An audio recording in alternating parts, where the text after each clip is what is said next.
Palestinian കോൺഫ്ലിക്റ്റിന്റെ ഉറവിടം മനസ്സിലാക്കാൻ ഒരുപാട് വർഷം പുറകോട്ട് പോകേണ്ട ആവശ്യമൊന്നുമില്ല. സയനിസ്റ്റ് മൂവ്മെന്റിന്റെ വക്താക്കളിൽ പ്രധാനിയായിരുന്ന തിയോഡർ ഹെർസൽ യൂറോപ്പിൽ ആദ്യ സയനിസ്റ്റ് കോൺഗ്രസ് നടത്തിയത് 1897 അന്ന് യൂറോപ്യൻ രാജ്യങ്ങളിൽ നിലനിന്നിരുന്ന ജൂതവിരോധത്തിന് ഒരു പ്രതിവിധിയായിട്ടാണ് ജൂതന്മാർക്ക് വേണ്ടി ഒരു രാജ്യം എന്ന സൊല്യൂഷൻ കൊണ്ടുവന്നത്. ഇതിനുവേണ്ട ഭൂപ്രദേശം ഫലസ്തീനായി തിരഞ്ഞെടുത്തത് ഏകപക്ഷീയമായിട്ടൊന്നുമല്ലായിരുന്നു. സയനിസ്റ്റുകളുടെ ഇടയിൽ തന്നെ എവിടെയാണ് ജൂതരാജ്യം ഉണ്ടാക്കേണ്ടത് എന്നതിനെപ്പറ്റി പലതരം അഭിപ്രായങ്ങൾ നിലനിന്നിരുന്നു.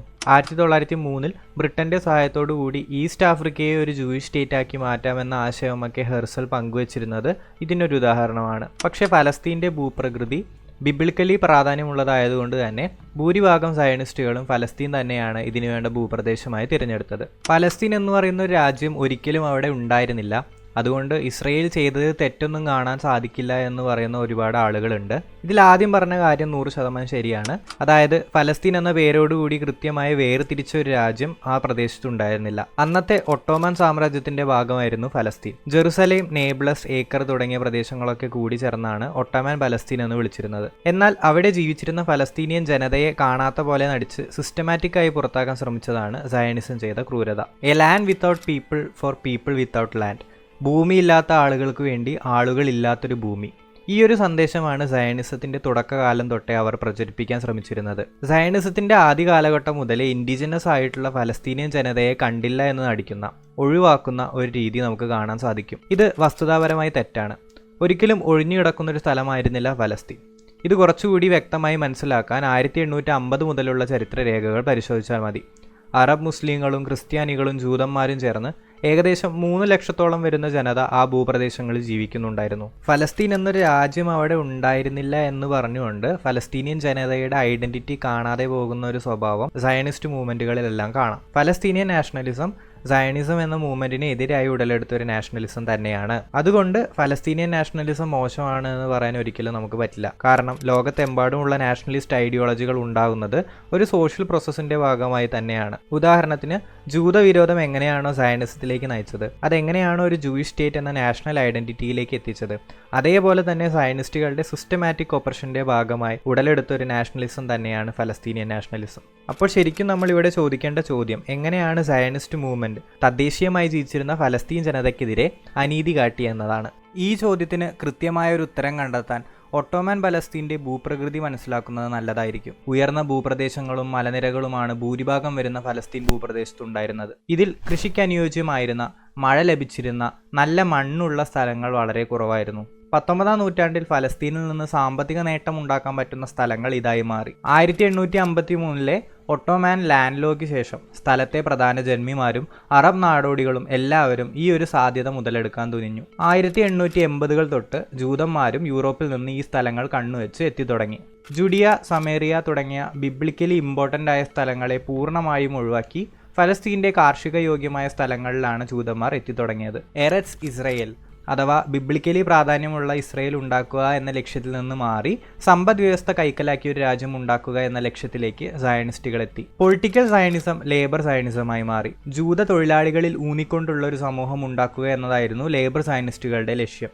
അറബ് ജൂയിഷ് എക്കണോമിയെ വേർതിരിക്കുക എന്ന അടിസ്ഥാനത്തിൽ കിബുസ് മൂവ്മെന്റിന് സയനിസ്റ്റുകൾ തുടക്കം കുറിച്ചു. വളരെ കുറഞ്ഞ നിരക്കിൽ ജൂതന്മാരുടെ കീഴിൽ പണി ചെയ്തുകൊണ്ടിരുന്ന അറബ് ജനതയ്ക്ക് ജോലികൾ നഷ്ടമാകാൻ തുടങ്ങി. 19-ാം നൂറ്റാണ്ടിന്റെ തുടക്കത്തിൽ ഇത് ജൂത അറബ് സംഘർഷങ്ങൾക്ക് കാരണമായി തുടങ്ങി.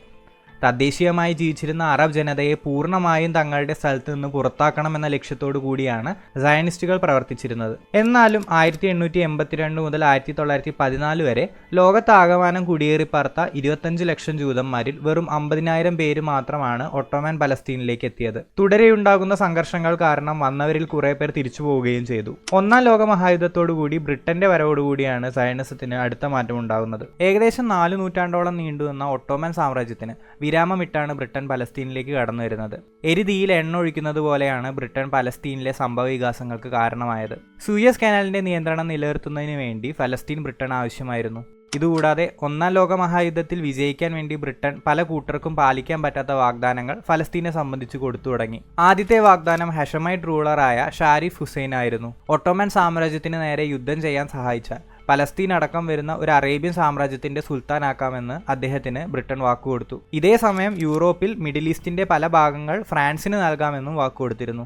1917 ബ്രിട്ടൻ പുറത്തിറക്കിയ ബാൽഫോർ ഡിക്ലറേഷൻ ആയിരുന്നു അടുത്ത വാഗ്ദാനം. ഫലസ്തീനിൽ ജൂതന്മാർക്ക് വേണ്ടി ഒരു രാജ്യം നിർമ്മിക്കാനുള്ള സഹായങ്ങൾ നൽകാമെന്നാണ് ബ്രിട്ടൻ ബാൽഫോർ ഡിക്ലറേഷനിൽ പറഞ്ഞത്. 1923 ബ്രിട്ടന്റെ ഫലസ്തീൻ mandate status league of Nations അംഗീകരിച്ചു. 3 കൂട്ടർക്കും കൊടുത്ത വാഗ്ദാനങ്ങൾ പാലിക്കാൻ പറ്റാതെ ബ്രിട്ടൻ കുടുങ്ങി. സയനിസത്തിനെ സപ്പോർട്ട് ചെയ്തതിന് ഫലസ്തീനിലെ അറബ് ജനത ബ്രിട്ടന് നേരെ പ്രതിഷേധങ്ങൾ ഉയർത്തി. ഫലസ്തീനിയൻ നാഷണലിസം വീണ്ടും ഉയരാൻ തുടങ്ങി. ബാൽഫോർ ഡിക്ലറേഷന്റെ ബലത്തിൽ ജൂതന്മാർ മെല്ലെ മെല്ലെ ഒരു യൂറോപ്യൻ കമ്മ്യൂണിറ്റി ഉണ്ടാക്കാൻ ശ്രമിച്ചു. Conquest of land and labour, പരമാവധി കൃഷിയിടങ്ങൾ പൈസ കൊടുത്തു വാങ്ങുക, ഇവിടെയെല്ലാം ജൂതന്മാരെ മാത്രം ജോലിക്കായി നിർത്തുക, ഇതായിരുന്നു സയനിസ്റ്റുകളുടെ സ്ട്രാറ്റജി.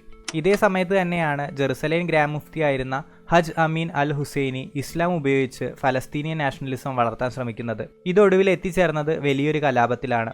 1929 നടന്ന വെസ്റ്റേൺ വാൾ കലാപം ഒരു ഉദാഹരണമാണ്. ജൂതന്മാർക്കും മുസ്ലിങ്ങൾക്കും മതപരമായി പ്രാധാന്യമുള്ള അൽ ബുറാഖ് വാളിനെ ചൊല്ലിയുള്ള തർക്കം 133 ജൂതന്മാരുടെയും 116 അറബികളുടെയും മരണത്തിന് കാരണമായി. ജനങ്ങളെ നിയന്ത്രിക്കാൻ ബ്രിട്ടൻ ആകെ പാടുപെട്ടു. 1930-കൾക്ക് ശേഷം സൗദി അറേബ്യ, ഇറാഖ് തുടങ്ങിയ രാജ്യങ്ങൾ അറബ് നാഷണലിസത്തിനും ഫലസ്തീൻ്റെ സ്വാതന്ത്ര്യത്തിനും വേണ്ടി സംസാരിക്കാൻ തുടങ്ങി. അങ്ങനെ 1937 പീൽ കമ്മീഷൻ പുറത്തിറക്കിയ റിപ്പോർട്ട് പലസ്തീനെ ഒരു ജൂയിഷ് സ്റ്റേറ്റായും അറബ് സ്റ്റേറ്റായും വിഭജിക്കാൻ നിർദ്ദേശിച്ചു. ബ്രിട്ടന്റെ ഭരണം 20 കൊല്ലം മാത്രമേ ഉണ്ടായിരുന്നുവെങ്കിലും ഫലസ്തീനിൽ വലിയൊരു മുറിവുണ്ടാക്കിയിട്ടാണ് അവർ പോയത്. ഫലസ്തീനിലെ 6 ലക്ഷത്തിലധികം വരുന്ന ജനതയുടെ ആവശ്യങ്ങളെ മാനിക്കാതെ അവരെ സംസ്കാരമില്ലാത്ത നാടോടികളായി തള്ളിക്കളഞ്ഞ് 70,000-ഓളം വരുന്ന സയനിസ്റ്റുകൾക്ക് വേണ്ടി യൂറോപ്പിൽ പോയി തീരുമാനങ്ങൾ എടുത്തതാണ് ബ്രിട്ടൻ ചെയ്ത തെറ്റ്. പിന്നീട് പല അവസരങ്ങളിലായി അറബ് നേതാക്കളുമായി സംയമനത്തിന് ബ്രിട്ടൻ ശ്രമിച്ചിരുന്നുവെങ്കിലും സമയം വല്ലാതെ അതിക്രമിച്ചിരുന്നു. ലോർഡ് വില്യം റോബർട്ട് പീലാണ് പീൽ കമ്മീഷന് നേതൃത്വം നൽകിയിരുന്നത്. പലസ്തീനിയൻ റോയൽ കമ്മീഷൻ എന്ന പേരിലും പീൽ കമ്മീഷൻ അറിയപ്പെട്ടിരുന്നു. ജൂത അറബ് സംഘർഷങ്ങളെ വിലയിരുത്തി ഒരു പരിഹാരം നിർദ്ദേശിക്കാൻ വേണ്ടി രൂപീകരിച്ചതാണ് പലസ്തീനിയൻ റോയൽ കമ്മീഷൻ. പാർട്ടീഷൻ ഇല്ലാതെ ഈ സംഘർഷം തീരില്ലെന്ന അനുമാനത്തിലേക്ക് പീൽ കമ്മീഷൻ ഒടുവിൽ എത്തിച്ചേർന്നു. പീൽ കമ്മീഷൻ നിർദ്ദേശിച്ച പാർട്ടീഷൻ മാപ്പ് സയനിസ്റ്റ് നേതാക്കൾക്ക് അനുകൂലമായിരുന്നു. കൃഷിയോഗ്യമായ സ്ഥലങ്ങൾ ജൂയിഷ് സ്റ്റേറ്റിന് നൽകിയൊരു മാപ്പായിരുന്നു അത്. ഇത് മാത്രമല്ല, ജൂയിഷ് സ്റ്റേറ്റിൽ വരാൻ സാധ്യതയുള്ള 2 ലക്ഷത്തോളം വരുന്ന അറബ് മെജോറിറ്റിയെ അവരുടെ ജന്മസ്ഥലത്ത് നിന്ന് നീക്കം ചെയ്യാനും കമ്മീഷൻ നിർദ്ദേശിച്ചു. ജെറുസലേം, ബത്ലഹേം തുടങ്ങിയ സ്ഥലങ്ങൾ ബ്രിട്ടീഷ് മാൻഡേ തന്നെ നിയന്ത്രിച്ച് ബാക്കി വരുന്ന സ്ഥലം ട്രാൻസ് ജോർദന്റെ റൂളറായിരുന്ന അബ്ദുള്ളയ്ക്ക് കൊടുക്കാനാണ് കമ്മീഷൻ നിർദ്ദേശിച്ചത്. സയനിസ്റ്റുകൾക്കും ഈ പ്ലാനിനോട് വലിയ താല്പര്യമൊന്നും ഉണ്ടായിരുന്നില്ല. ദക്ഷിണ ഭാഗത്ത് കിടക്കുന്ന ഫലസ്തീനിന്റെ പ്രദേശങ്ങൾ വിട്ടുകൊടുക്കുന്നതിൽ അവർക്ക് സങ്കോചമുണ്ടായിരുന്നു. അറബ് നേതാക്കൾ പീൽ കമ്മീഷൻ റിപ്പോർട്ടിനെതിരെ അക്രമാസക്തമായാണ് പ്രതികരിച്ചത്. 1939 പൊറുതിമുട്ടിയ ബ്രിട്ടൻ 20,000-ലധികം ഭടന്മാരെ വിന്യസിച്ച് ഫലസ്തീനിയൻ പോരാട്ടത്തെ എതിർത്തു. ഇത് അറബ് ജനതയ്ക്ക് വലിയ നഷ്ടങ്ങൾ ഉണ്ടാക്കി. അന്നത്തെ ജനസംഖ്യയുടെ 10% ആളുകളും ഈ കലാപത്തിൽ മരണപ്പെട്ടു എന്നാണ് കണക്കുകൾ പറയുന്നത്. നിയന്ത്രണം കയ്യിൽ നിന്ന് നഷ്ടപ്പെടുന്നു എന്ന് മനസ്സിലാക്കിയ ബ്രിട്ടൻ 1939 വൈറ്റ് പേപ്പർ പ്രസ്താവന ഇറക്കി. ഫലസ്തീനിലേക്ക് കുടിയേറി ജൂതന്മാർ വരുന്നത് നിയന്ത്രിക്കുകയായിരുന്നു വൈറ്റ് പേപ്പറിന്റെ ഉദ്ദേശം. വൈറ്റ് പേപ്പറിലൂടെ 5 വർഷത്തിൽ പരമാവധി 75,000 ജൂതന്മാരെ വരാൻ പാടുള്ളൂ എന്നൊരു നിയമം ബ്രിട്ടൻ കൊണ്ടുവന്നു. സയനിസ്റ്റുകൾക്ക് ഭൂമി വാങ്ങാനുള്ള സാധ്യതകൾ ബ്രിട്ടൻ നിയന്ത്രിച്ചു. 10 വർഷത്തിനുള്ളിൽ ഒരു ഇൻഡിപെൻഡന്റ് ഫലസ്തീനിയൻ സ്റ്റേറ്റ് ഉണ്ടാക്കാമെന്ന് വാഗ്ദാനവും നൽകി. എന്നാൽ 2ാം ലോക മഹായുദ്ധം ബ്രിട്ടന്റെ എല്ലാ കണക്കുകൂട്ടലുകളും തെറ്റിച്ചു. ജർമ്മനിക്കെതിരെയുള്ള യുദ്ധത്തിന് യൂറോപ്യൻ സയനിസ്റ്റുകളുടെ പൈസ ബ്രിട്ടൻ ആവശ്യമായിരുന്നു. ഇതുകൂടാതെ നാസി ജർമ്മനി നടത്തിയ ഹോളോകോസ്റ്റ് ലോകമെമ്പാടും ജൂയിഷ് സിമ്പതി ഉണ്ടാക്കി. ഇത് വീണ്ടും ജൂയിഷ് സ്റ്റേറ്റ് എന്ന ആവശ്യം ശക്തമാക്കി. അമേരിക്ക പോലുള്ള രാജ്യങ്ങൾ സയനിസ്റ്റുകൾക്ക് പൂർണ്ണ പിന്തുണ പ്രഖ്യാപിച്ചു. അങ്ങനെ 1947 ബ്രിട്ടൻ ഗതികെട്ട് യുഎന്റെ സഹായം തേടി. ഫലസ്തീനെ പറ്റി പഠിക്കാൻ യുഎൻ സ്കോപ്പ് കമ്മിറ്റി രൂപീകരിച്ചു. UN scope committee holocaust sympathy കണക്കിലെടുത്താണ് പ്രവർത്തിച്ചിരുന്നത്. യൂറോപ്പ് ഉണ്ടാക്കിയ പ്രശ്നങ്ങൾക്ക് ഫലസ്തീൻ പരിഹാരമായി കാണുന്നതിന്റെ ഔചിത്യം അറബ് നേതാക്കൾ ചോദ്യം ചെയ്യാൻ തുടങ്ങി. ഈ കമ്മിറ്റി നൽകിയ പ്ലാൻ 1947 പുറത്തു വന്നത്. ഇസ്രയേലിനെയും പലസ്തീനെയും വേർതിരിക്കാൻ കമ്മിറ്റി നിർദ്ദേശിച്ചു. 55% വരുന്ന ഭൂമി 33% മാത്രം ജനസംഖ്യയുള്ള ജൂതന്മാർക്ക് വേണ്ടി മാറ്റിവെക്കാനായിരുന്നു കമ്മിറ്റിയുടെ തീരുമാനം. സയനിസ്റ്റുകളുടെ മുമ്പത്തെ ആവശ്യം പോലെ തന്നെ ഈ 55% വരുന്ന ഭൂപ്രദേശങ്ങളിൽ ജലസ്രോതസ്സുകളും കൃഷിസ്ഥലങ്ങളും ഉണ്ടായിരുന്നു. പ്രശ്നങ്ങൾ കൈവിട്ടു പോവുകയാണെന്ന് മനസ്സിലാക്കിയ ബ്രിട്ടൻ 1948 തന്നെ പലസ്തീൻ പൊളിറ്റിക്സിനെ യുഎന് കൈമാറി സ്ഥലം വിടുന്നു. 1947 വന്ന യുഎൻ പാർട്ടീഷൻ പ്ലാൻ അറബ് ജനത നിരസിച്ചു. ഇതിനെതിരെ ശക്തമായ ജനങ്ങൾ പ്രതിഷേധിച്ചു. ലേബർ സയനിസ്റ്റ് സംഘടനയായ ഇഷ്യൂ കമ്മ്യൂണിറ്റിയും അറബ് ജനങ്ങളും തെരുവിലേക്ക് ഇറങ്ങി പോരാടി. ഒരുപാട് നിരപരാധികൾ മരിച്ചു വീണു. മെയ് 1948 ബ്രിട്ടൻ പലസ്തീനെ ഉപേക്ഷിച്ചു പോയപ്പോൾ Egypt, Transjordan, Syria, Lebanon, Iraq തുടങ്ങിയ മറ്റ് അറബ് രാജ്യങ്ങൾ ഇസ്രയേലിനെ ആക്രമിക്കാൻ വേണ്ടി തീരുമാനിക്കുന്നു. ഫലസ്തീനിയൻ സ്വാതന്ത്ര്യത്തിനു വേണ്ടിയാണ് ഇവർ സഹായിച്ചത് എന്ന് പ്രഥമ ദൃഷ്ടിയാൽ നമുക്ക് തോന്നുമെങ്കിലും ഈ രാജ്യങ്ങൾക്കും അവരുടേതായ ജിയോ പൊളിറ്റിക്കൽ ലക്ഷ്യങ്ങൾ ഉണ്ടായിരുന്നു. 1917 മുതൽ ജൂതന്മാരുടെയും ഫലസ്തീനിയൻ അറബികളുടെയും വളർച്ച ശ്രദ്ധിച്ചാൽ ഒരു കാര്യം മനസ്സിലാക്കാൻ സാധിക്കും. ഒരു കമ്മ്യൂണിറ്റി എന്ന നിലയിൽ ജൂതന്മാർ വളരെ ശക്തരായിരുന്നു. യൂറോപ്പിൽ നിന്നുള്ള സയനിസ്റ്റുകളുടെ ധനസഹായം ഉപയോഗിച്ച് കഴിഞ്ഞ 20 വർഷം കൊണ്ട് സ്വന്തമായ ഒരു ആർമി ഇഷ്യൂ കമ്മ്യൂണിറ്റിക്ക് ഉണ്ടാക്കാൻ സാധിച്ചു. ഇതുകൂടാതെ അമേരിക്കയുടെ ഭാഗത്തു നിന്നും നല്ല രീതിയിലുള്ള ധനസഹായം ഇസ്രയേലിന് ലഭിച്ചിരുന്നു. അതുകൊണ്ട് തന്നെ 1948 യുദ്ധത്തിൽ പിടിച്ചു നിന്ന് പൊരുതാൻ ഇസ്രയേലിന് സാധിച്ചു. അറബ് ജനതയുടെ അവസ്ഥ നേരെ മറിച്ചായിരുന്നു. അവരെ കൃത്യമായി നയിക്കാൻ ഒരു നേതാവ് പോലും ഉണ്ടായിരുന്നില്ല. എന്നു മാത്രമല്ല, മറ്റ് അറബ് രാജ്യങ്ങളുടെ ആക്രമണം ഒട്ടും കേന്ദ്രീകൃതമല്ലായിരുന്നു. ചിതറി വരുന്ന ആക്രമണങ്ങൾ തടഞ്ഞു നിർത്താൻ ഇസ്രയേലിന് സാധിച്ചു. 1948 യുദ്ധം 49 തീരുമ്പോൾ 71% ഭൂമിയും ഇസ്രയേലിന്റെ കയ്യിലായിരുന്നു.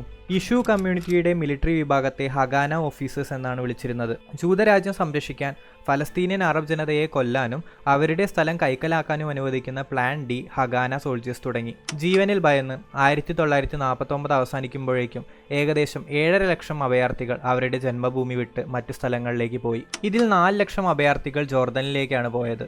1.5 ലക്ഷം അഭയാർത്ഥികൾ ലെബനൻ, സിറിയ തുടങ്ങിയ രാജ്യങ്ങളുടെ സഹായം തേടി. 2 ലക്ഷത്തോളം വരുന്ന അഭയാർത്ഥികൾ 360 കിലോമീറ്റർ സ്ക്വയർ മാത്രം വിസ്തൃതി വരുന്ന ചെറിയൊരു സ്ഥലമായ ഗാസ സ്ട്രിപ്പിൽ താമസിക്കാൻ തുടങ്ങി.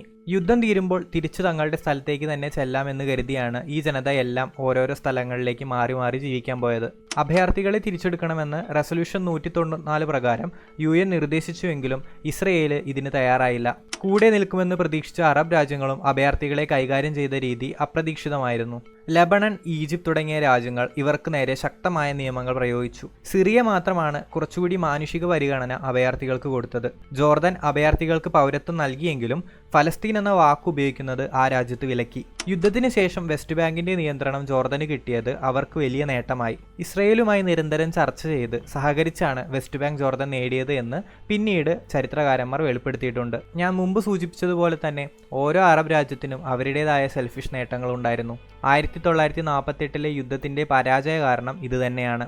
1952 ഈജിപ്ഷ്യൻ മൊണാർക്കിയുടെ തലപ്പത്ത് ഗമാൽ അബ്ദൽ നാസർ വരുന്നതുവരെ ശക്തനായൊരു നേതാവില്ലാതെ അറബ് രാജ്യങ്ങൾ കഷ്ടപ്പെടുകയായിരുന്നു. 1949 യുദ്ധം അവസാനിച്ചപ്പോൾ ഇസ്രയേലിന്റെ ജനസംഖ്യ ഏകദേശം 8 ലക്ഷത്തോളമായിരുന്നു. ഇതിൽ 1.5 ലക്ഷത്തോളം വരുന്ന ഫലസ്തീനിയൻ ജനതയ്ക്ക് ഇസ്രയേലി പൗരത്വം നൽകിയെങ്കിലും അവർക്ക് രണ്ടാം കിട പൗരന്മാർക്ക് കൊടുക്കുന്ന സ്വാതന്ത്ര്യം മാത്രമാണ് ഇസ്രയേൽ നൽകിയിരുന്നത്. സ്ഥലം വാങ്ങാനും വിൽക്കാനുമുള്ള അവകാശങ്ങൾ ഇസ്രയേൽ നിഷേധിച്ചിരുന്നു. 1951 ആയപ്പോഴേക്കും ഇസ്രയേലിന്റെ ജനസംഖ്യ 13 ലക്ഷത്തോളമായി ഉയർന്നു. ഇസ്രയേലിന്റെ ആദ്യ പ്രധാനമന്ത്രിയായിരുന്ന ബെൻ ഗുരിയൺ അറബ് ലോകത്തോട് യാതൊരുവിധ സഹകരണവുമില്ലാതെയാണ് പ്രവർത്തിച്ചിരുന്നത്. ബെൻ ഗുരിയനിസം എന്നറിയപ്പെടുന്ന ഈ കാലഘട്ടത്തിൽ ഇസ്രയേലിന്റെ പ്രധാന പോളിസി മിലിറ്ററി ശക്തിപ്പെടുത്തുക എന്നതായിരുന്നു.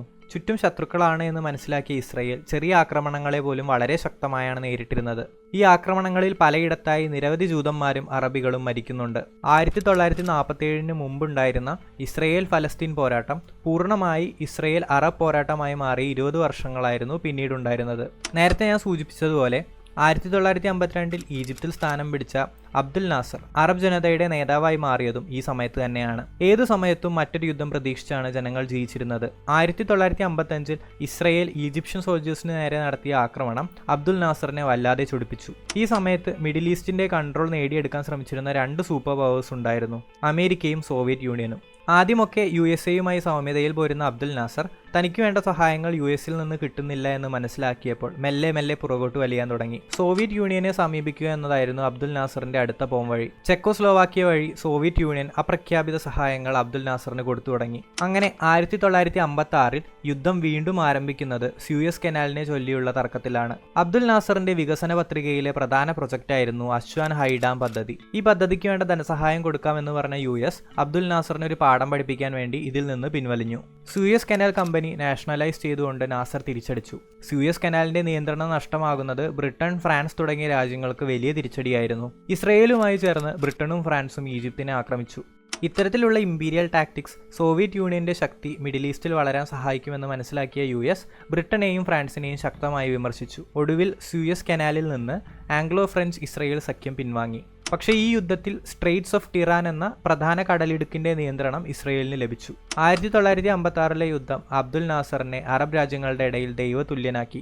ദൈവം നൽകിയ നേതാവ് എന്ന രീതിയിൽ സയനിസ്റ്റ് കൊളോണിയൽ ശക്തികളെ എതിർത്ത നേതാവെന്ന രീതിയിൽ അബ്ദുൽ നാസറിനെ ജനങ്ങൾ വരവേറ്റു. പക്ഷേ ഈ പദവി നാസറിന് അധികകാലം നിലനിർത്താനായില്ല.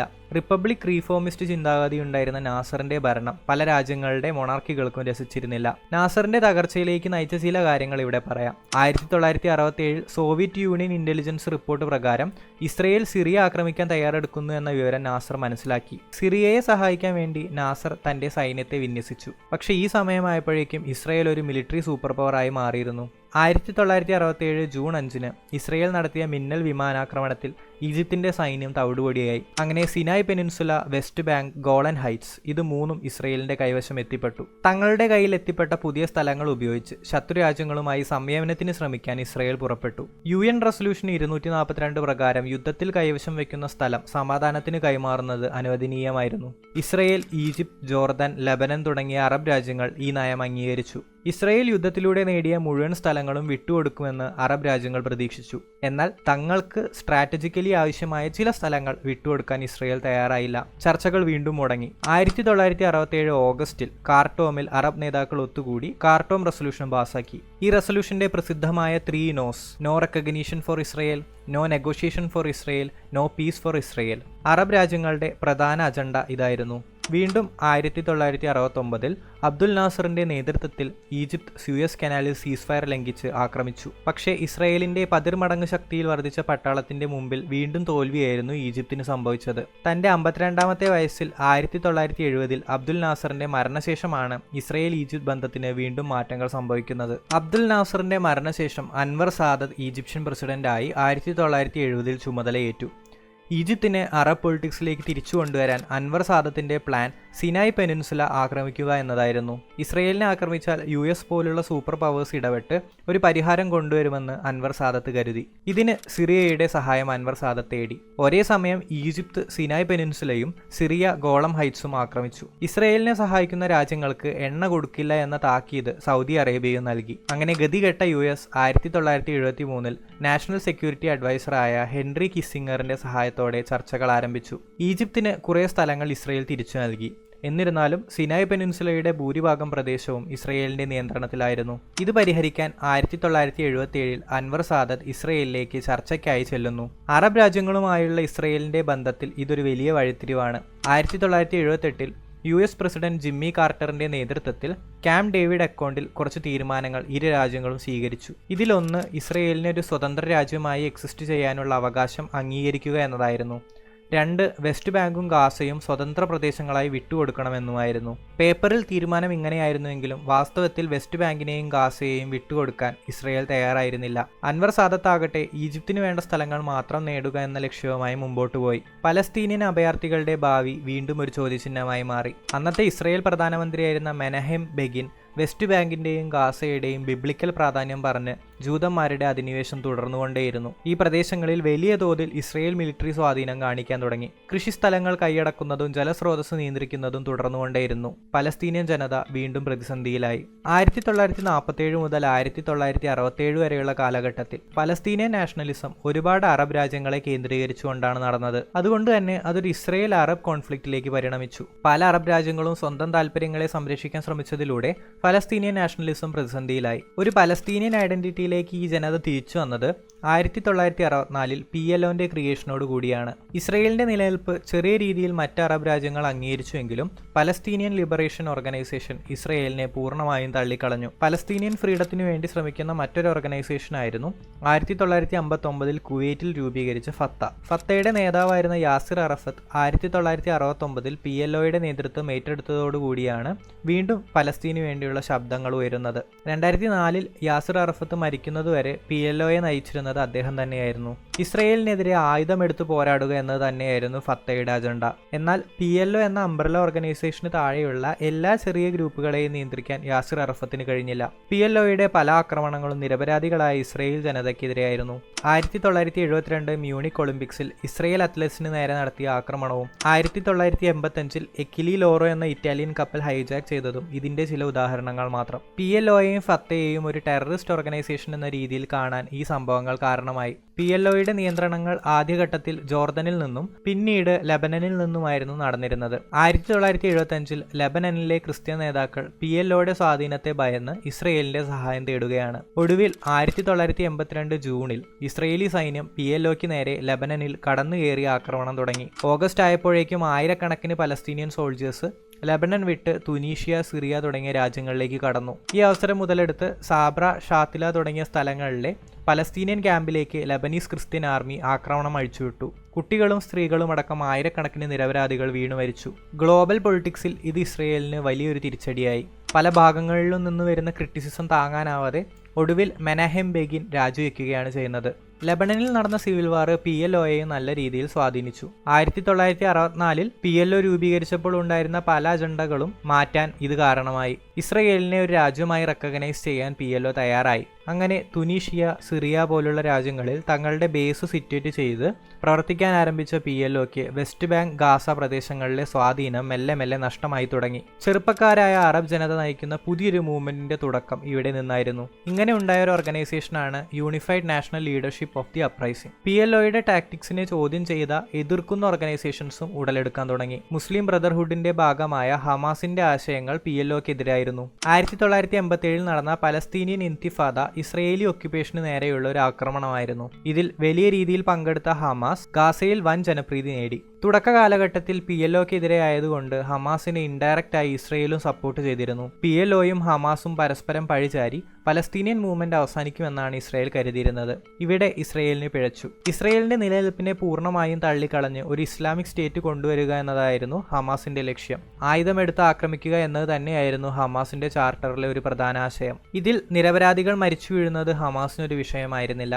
മറുവശത്ത് UNLU, PLO തുടങ്ങിയ ഓർഗനൈസേഷൻസ് ചർച്ചയിലൂടെ ഫലസ്തീനെ രക്ഷിക്കാൻ വേണ്ടി ശ്രമിച്ചു. ഇതിന്റെ ഫലമായി 1993 നോർവേയിലെ ഓസ്ലോയിൽ PLOയുടെ അംഗങ്ങളും ഇസ്രയേൽ പ്രതിനിധികളും വീണ്ടും കണ്ടുമുട്ടി. ഫലസ്തീന്റെ ആവശ്യങ്ങൾ ചർച്ച ചെയ്യാനുള്ള ആദ്യത്തെ ചുവട് എന്ന നിലയിലാണ് ഓസ്ലോ അക്കോർഡ് ഇരു കൂട്ടരും കണ്ടത്. ഇസ്രയേലിനെ ഒരു രാജ്യമായി കാണുന്നത് PLO അംഗീകരിച്ചു. ഇസ്രയേലി ജനതയ്ക്ക് നേരെ ആക്രമണം അഴിച്ചുവിടുന്നതിൽ PLO ആശങ്ക പങ്കുവച്ചു. തിരിച്ച് PLOയെ പലസ്തീനിയൻ അതോറിറ്റിയായി ഇസ്രയേൽ അംഗീകരിച്ചു.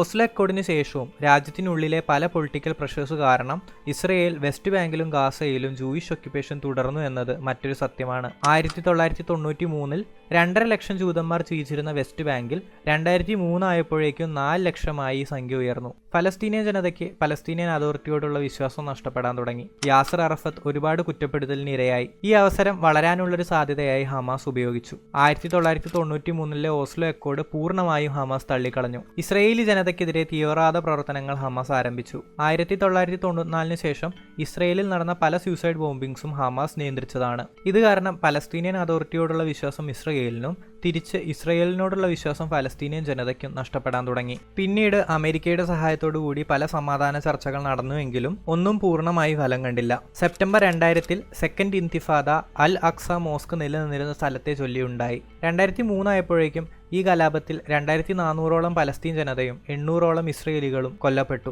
സെക്കൻഡ് ഇൻതിഫാദയെ ചൊല്ലി 2002 യാസർ അറഫത്തിനെ ഇസ്രയേൽ വീട്ടുതടങ്കലിലാക്കി. പലസ്തീനിയൻ പ്രദേശങ്ങൾ കൈയടക്കുന്നത് ഇസ്രയേൽ തുടർന്നുകൊണ്ടേയിരുന്നു. സെപ്റ്റംബർ 2001 വേൾഡ് ട്രേഡ് സെന്റർ അറ്റാക്കിന് ശേഷം അമേരിക്ക ഇസ്രയേലിന്റെ പ്രവൃത്തികളെ സെക്യൂരിറ്റി കാരണങ്ങൾ ചൂണ്ടിക്കാണിച്ചുകൊണ്ട് സപ്പോർട്ട് ചെയ്യാൻ തുടങ്ങി. ഒരു 2 സ്റ്റേറ്റ് സൊല്യൂഷൻ വിദൂരതയിലേക്ക് നീങ്ങിക്കൊണ്ടിരുന്നു. കൈയടക്കിയ സ്ഥലങ്ങളിൽ ജനങ്ങളെ വേർതിരിക്കാൻ ഇസ്രയേൽ 26 അടി ഉയരമുള്ള മതിലുകൾ ഉണ്ടാക്കാൻ തുടങ്ങി. ഇത് ജനങ്ങളെ വീണ്ടും ആക്രോശിപ്പിച്ചു. 2004 യാസിർ അറഫത്തിന്റെ മരണശേഷം PAയുടെ നേതാവായി മഹ്മൂദ് അബ്ബാസ് തിരഞ്ഞെടുക്കപ്പെട്ടു. ഇൻതിഫാദയെ അബ്ബാസ് വലിയ തോതിൽ വിമർശിച്ചു. ഇസ്രയേലിന്റെ കൂടെ ചേർന്നതിന് PAയെ ഹമാസും വിമർശിച്ചു. ഒടുവിൽ 2006 പലസ്തീനിയൻ ടെറിട്ടറിയിൽ സ്വാധീനം ഉറപ്പിക്കാൻ രണ്ടു കൂട്ടരും ചേർന്ന് ഇലക്ഷൻ നടത്താൻ തീരുമാനിച്ചു. ഈ ഇലക്ഷൻ ഹമാസ് വിജയിക്കുന്നു. ഫത്തയുടെയും പലസ്തീനിയൻ അതോറിറ്റിയുടെയും വാഗ്ദാനത്തിലുള്ള വിശ്വാസം ജനങ്ങൾക്ക് നഷ്ടപ്പെട്ടു തുടങ്ങിയിരുന്നു. ഫത്തയും ഹമാസും തമ്മിലുള്ള സംഘർഷം വീണ്ടും കൂടി. 2007 ഫത്തയെ ഹമാസ് ഗാസയിൽ നിന്ന് തുരത്തി. ഫലസ്തീനിയൻ മൂവ്മെന്റിന്റെ അടുത്ത സ്പ്ലിറ്റ് ഇവിടെയാണ് ഉണ്ടായത്. ഗാസ കേന്ദ്രീകൃതമായി ഹമാസും വെസ്റ്റ് ബാങ്ക് കേന്ദ്രീകൃതമായി ഫത്തയും പ്രവർത്തിച്ചു തുടങ്ങി. 2012 UN ജനറൽ അസംബ്ലി പലസ്തീനിയൻ സ്റ്റേറ്റിനെ അംഗീകരിച്ചുകൊണ്ട് ഒരു വിജ്ഞാപനമിറക്കി. ഇതിലെ പ്രധാന പോയിന്റുകൾ എന്താണെന്ന് നമുക്ക് നോക്കാം. ഒന്നാമത്തേതായി 1949 ഉണ്ടായിരുന്ന ഇസ്രയേൽ പലസ്തീൻ ബൗണ്ടറികളിലേക്ക് തിരിച്ചുപോയി പലസ്തീനിയൻ സ്റ്റേറ്റിന്റെ ക്രിയേഷൻ അംഗീകരിക്കുക എന്നതായിരുന്നു. 2. ഇസ്രയേലിന്റെയും പലസ്തീന്റെയും ക്യാപിറ്റലായി ജെറുസലേം തെരഞ്ഞെടുത്ത് രണ്ടു കൂട്ടർക്കും തുല്യാവകാശം നൽകുക. 3. പലസ്തീനിയൻ അഭയാർത്ഥികളുടെ ദുരിതത്തിന് കൃത്യമായൊരു പരിഹാരം കൊണ്ടുവരിക. ചുരുക്കത്തിൽ ഒരു 2 സ്റ്റേറ്റ് സൊല്യൂഷൻ തന്നെയാണ് പല ചരിത്രകാരന്മാരും പതിറ്റാണ്ടുകളായി നിലനിൽക്കുന്ന ഈ പ്രശ്നത്തിന് പരിഹാരമായി പറയുന്നത്. 2 സ്റ്റേറ്റ് സൊല്യൂഷനിലേക്ക് എത്താനുള്ള പ്രധാന തടസ്സങ്ങൾ എന്താണെന്ന് നമുക്ക് നോക്കാം.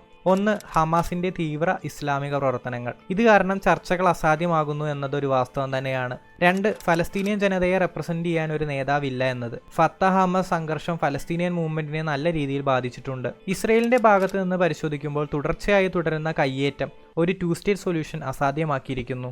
രാജ്യം എങ്ങനെ വിഭജിക്കണമെന്നറിയാതെ കുടുങ്ങിയിരിക്കുകയാണ് പല നേതാക്കളും. ബിബ്ലിക്കൽ ഇസ്രായേലിനെ തിരിച്ചു കൊണ്ടുവരണമെന്ന് പറയുന്ന മോഡേൺ സയനിസ്റ്റുകളുടെ പൊളിറ്റിക്കൽ പ്രഷർ വേറെയുമുണ്ട്. ആക്രമണങ്ങളും തുടരാക്രമണങ്ങളും സംഘടനാ രാഷ്ട്രീയത്തിലുമൊക്കെ അകപ്പെട്ട് കഷ്ടപ്പെടുന്ന ഫലസ്തീനിയൻ ജനത മാനവികതയ്ക്ക് മുന്നിൽ ഒരു വലിയ ചോദ്യചിഹ്നമായി നിലനിൽക്കുകയാണ്. 2023 ഒക്ടോബർ 7 ഹമാസ് നടത്തിയ ആക്രമണത്തിന്റെ തിരിച്ചടി എന്ന പേരിൽ ഇസ്രയേൽ നടത്തിയ ആക്രമണത്തിൽ 39,000-ലധികം ഫലസ്തീനിയൻ ജനത മരണപ്പെട്ടിരിക്കുന്നു. കുട്ടികളും സ്ത്രീകളും അടക്കമുള്ള ഈ ജനതയിൽ എല്ലാവരും ഹമാസ് അല്ല എന്ന് മനസ്സിലാക്കേണ്ട സമയം അതിക്രമിച്ചിരിക്കുകയാണ്. പതിറ്റാണ്ടുകളായി അടിച്ചമർത്തപ്പെട്ട, തള്ളിമാറ്റപ്പെട്ട, അധികാരബോധത്തിന്റെയും സയനിസ്റ്റ് മൂവ്മെന്റിന്റെയും സംഘടനാ രാഷ്ട്രീയത്തിന്റെയും ഇരകളായി തീർന്ന ഒരു കൂട്ടം ജനത അവരുടെ സ്വാതന്ത്ര്യത്തിനു വേണ്ടി കരയുകയാണ്. ആ സ്വാതന്ത്ര്യം തീർച്ചയായും അവർ അർഹിക്കുന്നതുമാണ്. പക്ഷേ ഒരു പരിഹാരം കിട്ടാത്ത പ്രശ്നമായി പലസ്തീനിയൻ സ്ട്രഗിൾ ഫോർ ഫ്രീഡം ഇന്നും തുടർന്നുകൊണ്ടേയിരിക്കുന്നു.